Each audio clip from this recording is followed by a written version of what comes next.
is the 7th day of Av and the 9th, I guess, of August. Huh? 11th. Oh. Okay. And we're about 10 lines down in chapter 14 of Shorish Mitzvah Tefillah and Derech Mitzvah Sechel. והנה עליות הבירורים הוא בבחינת עין רבתי, היינו בחינת זין מידות, שמשם היה שורש השבירה. So now we explained the Shem part of Shema. The word Shema is made out of 3 letters, Shin, Mem, Ayin. The Shem, we said, is 288 plus 52. So it represents the world that we're rectifying. The 52 is like where all the sparks of holiness fell into. And the 288 is the number of sparks of holiness that we're taking out of there. So what's the Ayin? And we said that the Ayin is a large Ayin. It's a major Ayin. In the Sefer Torah, it's written 4 times bigger than a regular Ayin. So 70, Ayin is equal to 70. And here what it's referring to is the 7 measures, or the 7 attributes of the heart. Here, really it's from Dat to Malchus. How can you have 7 from Dat to Malchus? Because in the world of chaos, where it's shattered, Netzach and Hod were one sphera. And it's like what we think of an angel. When we talk about angels in the Bible, so they're described as Raglehem Regel Yeshara, that they don't have 2 feet, they have 1 foot. So the 2 feet are combined. So that's the idea of Netzach and Hod being together. In Chassidus, it means something a little bit different. That's how it is in Kabbalah. In Chassidus, what it means is that there's no separation between what we call active confidence and passive confidence. What that means is that in the future, whether I act, that's active confidence. I have something to do and I have confidence that I can do it. Hashem has given me a mission, I'm going to perform it. That's my active confidence. Passive confidence is that what I can't perform, Hashem will fill. And these 2 things will become one in the future. They'll become like in the world of chaos, like it was in the world of chaos. The world of chaos, we said, is Ana Imloch. I will be sovereign. Meaning, I'm completely sovereign. Oh, here he is. The man in the legend. Good to see you. So, in the future, it says that our 2 feet, figuratively, will join. It'll be like an angel's foot, just 1 foot. And what that means is that there will be no difference between active confidence and passive confidence. Whether I'm doing it or Hashem is doing it, it's all the same. That's going to be the feeling. It's like by David HaMelech, by King David, that he says, I will pursue my enemies, I won't return until I destroy them. And the Gemara says that David said as a word to Hashem, don't get involved. Let me do my job. Don't get involved. Why? Because for David, he's like the precursor of the Mashiach. For him doing and Hashem doing is the same thing. So he has to say to Hashem, my active confidence is like you're doing it. It's the same thing. Don't separate them. Don't make it so that it's me and you. Let me live with one reality. And that's David. As the generations of King David of the house of Judah progressed, they became less and less active confidence. They became more and more passive confidence. So at the last one, Chizkiyahu went to bed. That's all you can do. You can go sleep. And Hashem, you do everything else. So there's a very clear break between the 2. So its 2 feet are working very, very separately. And slowly, as we come back to the building of the temple, the redemption, the Geula, they begin to join again, these 2 feet. Okay? That's one of the explanations of what it means that Hashem will stand on the Mount of Olives with his 2 feet. And what are we talking about there? What exactly is going on? So the 2 feet will join. So there's 7 midot altogether in the world of chaos, because they were so confident that they had no room for Hashem. There was absolutely no room. It wasn't the same thing. Just they had no room. They had 1 foot, as it were. So the 7 attributes of the heart are Dat, Chesed, Gvura, Tiferet, Netzach, Hod, and 1, Yesod, Malchut. So altogether we have 7. So that's what the big Ayin of Shema represents. because that's what shattered. All those shattered. And they are where all the sparks of holiness came from. And because each one of them contains 10, then they're equal to 70. It's 70 times 10. This is a big question. I don't know what the answer is. I'm going to ask a question. I don't know the answer to the question. How can you say that they're made out of 10? We know that the whole difference between the world of chaos and the world of rectification is that there's no hitkalelut, there's no inter-inclusion in the world of chaos. So what are you adding when you say that each one is made out of 10? Each one is made out of 10 is in the world of rectification. I don't understand what this means. So, כי הם בבינה והמידות הכלולים בשכל הם גדולים יותר מהמידות שבלב. So he gives an explanation. So that was my question. Didn't know the answer. So he gives me an answer right away. He says, no, it's not what you thought. It's not that it's inter-inclusion. Not at all. The 10 times here, you're right, there's no inter-inclusion in the world of chaos. Your question was right. What's the answer? Why is it times 10? Because we're not talking about the attributes of the heart in the heart. We're talking about the attributes of the heart in the mind. And in the mind, there is always inter-inclusion. There is always, in the mind, there's no such thing as it's only one. Only the heart is lopsided. The heart goes either this direction, that direction. You have to rectify it to become a complex feeling person, meaning that you can have both love of someone and judgment and be able to rebuke them out of love. That you have to have a complex heart for. But in the mind, that's certainly what you mean, even if you can't do it.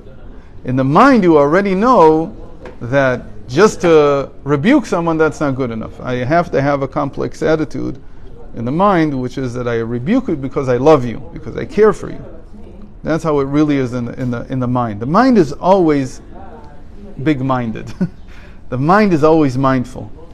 So he says, this is all in Bina. We're all talking about Bina here, Shema Yisrael. This is talking about the Sovev, the great circle before everything. So this is called Bina. והמידות הכלולים בשכל הם גדולים יותר מהמידות שבלב. כי הלב אינו מקבל רק הערה בלבד. Because the heart in the end only gets an inkling, it gets a glimmer of what's in the mind, at least initially, until you develop the heart. So that's why there the midos are small. Small-mindedness means, small doesn't mean that they're like tiny. It means that they don't have complexity. They live very one-directionally. And that's why the attributes, these 7 attributes in the heart, are known as the small countenance. Why small countenance? Because he's like a child. That's what we say. It takes him a long time to grow up. What's the first stage in growing up? To have a mind. First of all, you have to, by the age of 20, you get a brain. When you grow up, when you're young, you think you understand things, but really you're very, there's no moichin, there's no das also, but there's no ability to see complexity yet. And so you see your parents very one-sidedly. You see everything just in one way. You can't really see a complex picture of reality. And then by age 20 you have a brain, meaning you grew a mind already, so you already know that things are more complex than what you thought. You can, but you think it. You understand that it's that way, but it takes many, many years then to bring it down to the heart. And as long as it hasn't been brought down to the heart, you're still called small countenance. You're still a small representation of godliness, not a large representation. It's an internalization process. Right. It's a very long process. It could take all of one's life, and sometimes people don't even finish it. Al Shem HaKitzur VaTzimtzum. They're called small countenance because they're short and they're contracted. V'sham em gam ken atvan zeirin. And when there's 3 types of letters in the Torah. There's the large letters, the major letters, and there's the minor letters, very small ones, and the average letters. Most of the letters are the average size. But there's also small letters, like the Aleph of Vayikra, okay? Or the Behi Baram, the Hey of Behi Baram. That's the first one. And then there's a Masorah that there's one of each in the entire Tanakh. not just in the Torah. You have to take the entire Tanakh to see one of each, the minor and the major. So the minor ones, they're in Ze'er and Pin when he's in a state of having even no mind. When he has a mind, that's the average. That's where most of the people are in their life. So they're all in a state of learning how to bring the mind down into the heart, but they haven't yet. So that's the average letters. That's the regular letters. And then the way that the letters are in the mind itself, that's the major letters. מה שאין כן בבינה הוא עטוון רב רבין, וזהו העין רבתי שלשם הוא עליות הבירורים, והוא בבחינת רצו לך השם הגדולה. So the 70 here of the large ayin, it represents where the sparks go to when they are elevated, and this is what's called running to Hashem. The sparks run to Hashem, as it were. And what do we mean run to Hashem? Where's Hashem? So in this case, it's the mind of the person that is elevating the spark. Meaning that every time that I fix something in the world, an act of kindness, whatever it is, my mind receives this energy. That's where it goes to. But we said it goes much higher than that, but that's the beginning. ואחר כך תיבת ישראל, then we say Yisrael, right? Shema Yisrael. הוא המשכה מלמעלה למטה בבחינת שוב. So the Israel here, hero Israel, that's already a return. That's already bringing this. What are we bringing down? So we said in general we're bringing down the revelation of Hashem, which is beyond all names. But here it's a very specific intention that he has here, a specific meditation. So it says here Israel always means to draw something down from above. Because the name Israel, what it represents is the shining of wisdom. And wisdom is called Kel. Why is it called Kel? Because we have a verse, the heavens tell the honor of Kel, of God. What does it mean that they tell? To tell is the same root as sfira, as sapir. It means to shine. Sfira means something that shines. So they bring down this light.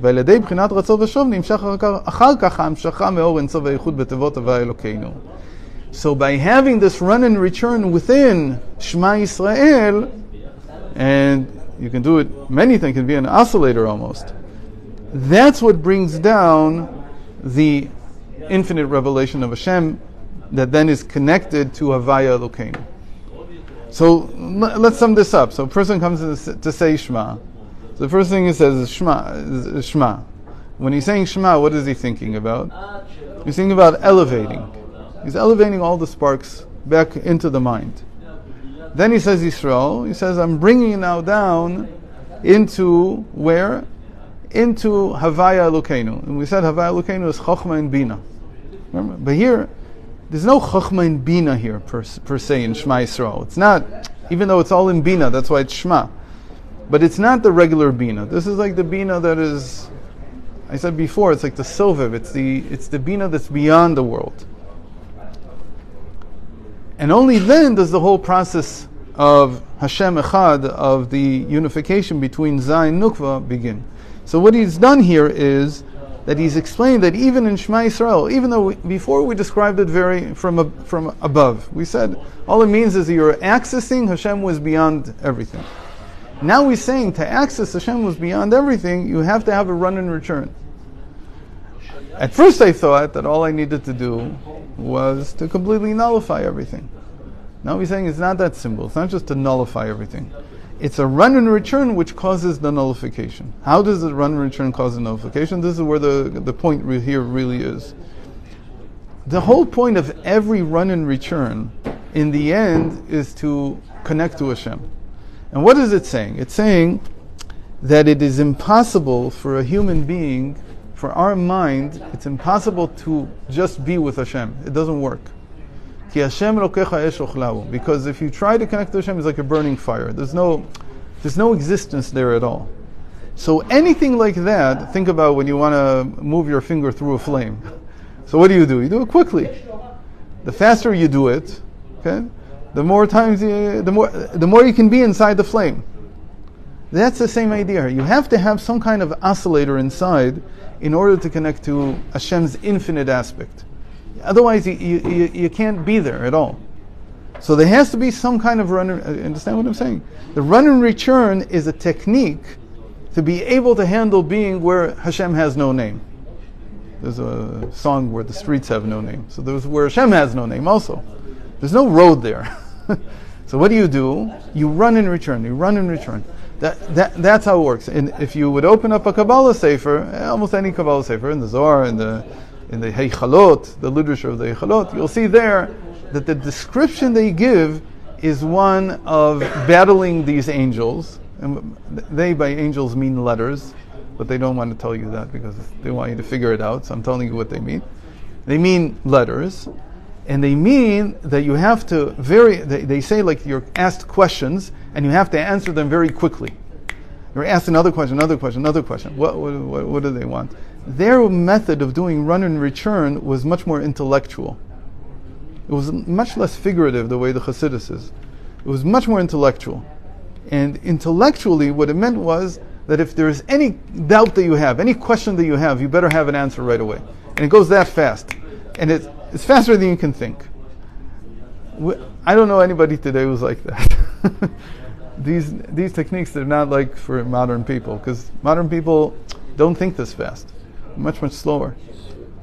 So the goal of a run and return is to get to a higher level Right. of run and return. Right. No, to get to the essence. But since you can't get to the essence, you keep on going to But a higher again, level. think about it as a flame, that I want to move my finger into the flame, but if I leave it there, I'll burn. So what I do is I run and return. That's the thinking, that you can't really grasp Hashem. And it is an oscillator. It is an oscillator. That's what I'm saying, that the faster you do it, the better. Here it just describes one cycle. The one cycle is to think about what am I doing in the world? What did I do yesterday? I elevated. So now my mind is greater. So the whole point was to bring it back down, to be Israel. What does it mean to be Israel? To bring that elevated mind down and to act in the world. That's what I did this all for. Why did I tolerate yesterday? What was yesterday good for? To build the mind. What was the mind good for? To start working today. And today I have new challenges, so I tolerate it again, and so on. And it just keeps going back and forth. But in my mind, so for instance, a modern person wouldn't be asking questions. It would more like be dealing with situations. Like a modern person, if I had to break it down, because this is the way Chassidus sees it, is like, what did I go through yesterday? And what was my answer to everything that I went through? How fast did I react properly? That's my run and return. All the time. Every day I'm faced with all these different annoying things. I already had 20 in the morning. At least 20. I think I have 30 already. Because I woke up at 5. And since then I've dealt with, I don't know how many things. And each one, did I deal with it properly or not? So the ones that I dealt with properly, they increased my mindfulness. My mind, not my mindfulness. My mind. My mind increases so that I can deal with the next thing better. And so on. And I keep doing the cycle again and again and again. And that's called elevating the sparks. So by doing this, I'm approaching Hashem. There's no other way. I can't approach Hashem. I can't just say, okay, now I'm going to meditate on Hashem. What does that even mean? It's empty. Those are empty words. They don't mean anything. So each cycle is a prelude to a higher level of It could take you higher. But again, the cycle is not what's just in my mind. It's the next day. It's that today I'm faced with new challenges. That's why we grow older. Because when you're older, you're supposed to be more patient, right? Age is supposed to give a person wisdom. That's also true. But the main thing that's supposed to give you is patience. Because you can do the cycle better. You can do it better and better. So that's it. V'ahavta Hashem. So now he goes into the next part of the Shema. After this, notice that he's skipping Baruch Shem Kvod Malchuto. And now he says, "Hinei mikan uv'sharecha u'mem bet tevot." Mikan matchil Shem mem bet. V'inyan Shem mem bet hu shekol ha'alaot hem al yado. Mo shekatuv b'shtayim yofef. So now we come to this thing that we talked about, that there are 42 letters from V'ahavta ad uv'sharecha in the first parsha. We said 42 is the name of Ana B'choach, Aleph, Bet, Gimel, Yud, Tav, Tzadik, and so on. And says, what is that good for? He says, every single elevation that we do in prayer, we preceded by this name, Aleph, Bet, alam b'choach. So we say it in a few different places. The main place that we do an elevation is on Friday night. And then between Lechadodi, which is the acceptance of Shabbos, halachically, the moment that person says Lechadodi Likat Kala, it doesn't matter what he had in mind, what he didn't have in mind, he's now accepted Shabbos. The Shabbos is started for him. So if he does it 4 in the afternoon, and Shabbos is only at 7:30, it's Shabbos for him. He can't do anything. You can't put a t'nai on that, as far as I remember. Immediately before that, because I'm accepting Shabbos, we say Ana B'choach. Why? Because that we're elevating, all the worlds begin to elevate. So the name of 42 is the name of elevation. Where else do we say it? So we say it just before we finish Korbanos, because now we're going from the world of Asiya into the world of Yetzirah. And then between Yetzirah and Bria, just before we say the brachos, the Kriya Shema, so we don't say Ana B'choach, we have a Kaddish, a Chatzi Kaddish. Chatzi Kaddish does the same thing, it also elevates. Between Bria and Yetzirah and Atzilus, we can't say Kaddish, because you have to be Masmich Geula Letfilah. You have to say Baruch Atah Hashem Gal Yisrael and immediately start the Shmoneh Esrei. So we don't have an elevation. There's no elevation there. When do we do the elevation? Here. In these 42 words. We do it right after we said the Shema. Okay, and this we'll see tomorrow.